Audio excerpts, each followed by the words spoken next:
In today's video, have Toronto homeowners and sellers finally adjusted to the market? Well, there are some key numbers that seem to indicate that it's heading towards that direction. Let's get to it. Hello everyone, this is Sam from SaberiSixRealEstate and Remax Realtron Realty Inc. As always, back with another video for you guys here today. You can find my contact information on the screen and in the description box as well. If you have any further questions that arise during this video, feel free to get in touch with me to ask those questions. Lastly, if you're new to the channel, on this channel we like to talk about everything Toronto and GTA real estate market trends, market stats, news, buyer advice, seller advice, and so much more. So feel free to subscribe if you happen to enjoy this type of content, and leave a like. That will help a lot with the algorithm, but you don't have to, obviously. So there is no doubt that the Toronto real estate market and the GTA real estate market has substantially cooled since peak market conditions, as I have covered on this channel and many others have covered as well. And in part, the most recent months where prices were dropping, sales were dropping, were due to the fact that, traditionally speaking, sellers are slow to adjust to changing markets. This applies to both directions, right? When markets are improving for sellers slowly and steadily, sellers are slow to adjust and list their property. And in the opposite direction, which is the current direction we have, when the market is cooling, sellers are equally slow to adjust and stubborn as well. And in this instance, the most recent months where prices were dropping and properties were staying on the market for a long time, less properties were selling relative to the total number of listings, less properties were receiving showings, more properties were terminating, and more properties were relisting. Well, that's not just due to the downward pressure that interest rates cause, it's also due to the fact that sellers still have expectations of peak market conditions. Well, that seems to be changing slowly and steadily. I actually predicted this in one of my most recent videos. Now, this is not to say that the market is improving by any means. Prices are still falling. In certain areas, worse than others, albeit. So there is no doubt it's still a cooler, slower, buyer-friendly market. It's just that it seems to be the case that things are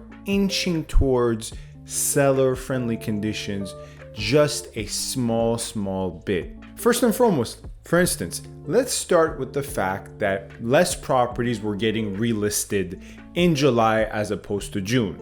Of course, at the time of recording of this video, it's August 11th. We do not have August data in full, but if we compare July data versus June data, we see that properties in June were getting relisted at a higher rate than July. Across all areas in the GTA, properties were getting relisted at a 29% rate in the month of June with regards to the GTA real estate market. Now, as of July 2022, that fell down to 27% rate of relist. To give you the hard cold numbers, in June of 2022, there was 16,300 new listings that came onto the market and 4,800 relists. Well, in July of 2022, both those figures dropped substantially. New listings were at 12,000 and relists were down to 3,300. That figure was much more noticeable if we kind of just focus on York region, primary municipalities of which are Richmond Hill, Vaughan, Markham, King, Aurora, and Georgina. Well, properties in those municipalities on average were getting relisted 30% of the time in June. However, in July, the relist rate fell all the way down to 26.8%. What does this indicate to us?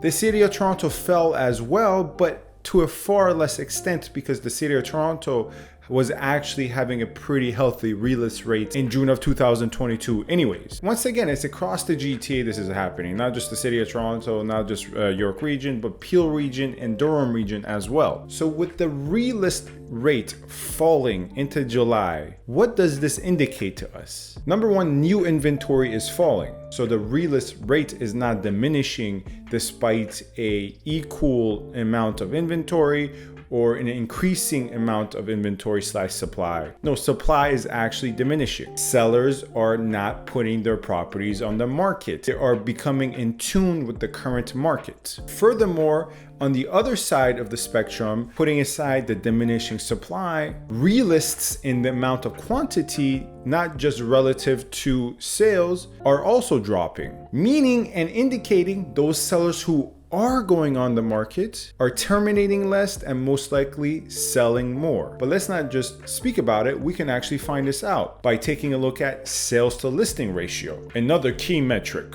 And when we take a look at the sales to listing ratio for the GTA real estate market and the Toronto real estate market in July of 2022, we see that the sales to listing ratio has ever so slightly increased over May, over June. It's still less than what it was in April, but you have to understand April's inventory was much higher. So thus far we have clearly established that less new inventory, less relists, as a result, less terminations, and the sales to listing ratio has increased once again, a minuscule amount, but a minuscule amount nonetheless. Prices are of course still on a downward trajectory and are barely up year over year. However, another key metric that I want to point to in establishing the fact that I believe sellers are slowly adjusting to the market is the fact that properties are staying on the market on average for smaller periods of time in July as opposed to June. That's right. And I'm not only going purely based upon the numbers here, I'm also going based upon my experience working with buyers and sellers across the GTA. And I can frankly tell you that properties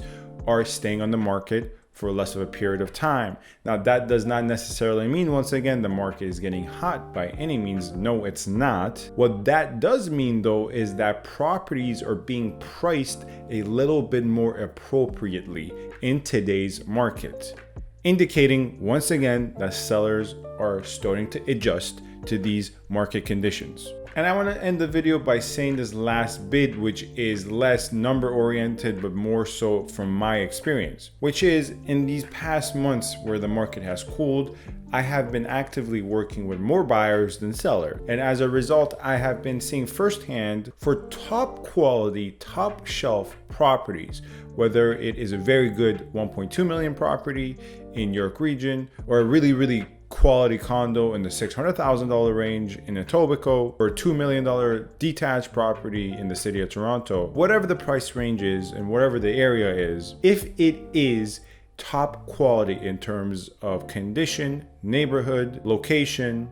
a lot of these choice options are getting multiple offers. And the craziest example of which is a property my client was interested in and submitted an offer on, which ended up getting upwards of 33 offers. Now, the 33 offers were due to the fact that it was a bidding scenario and it was priced far below its market value, which I made clear to my client before she decided to proceed on the property. Nonetheless, top quality homes in top quality areas are still getting a lot of attention from the buyers that are out there. Anyways, let me know if you have any further questions about topics covered in this video or any other video, or if you have any general real estate inquiries with regards to the Toronto/GTA real estate market. Feel free to get in touch with me with the contact information in the description box or on the screen. Feel free to also subscribe, comment, rate, and review.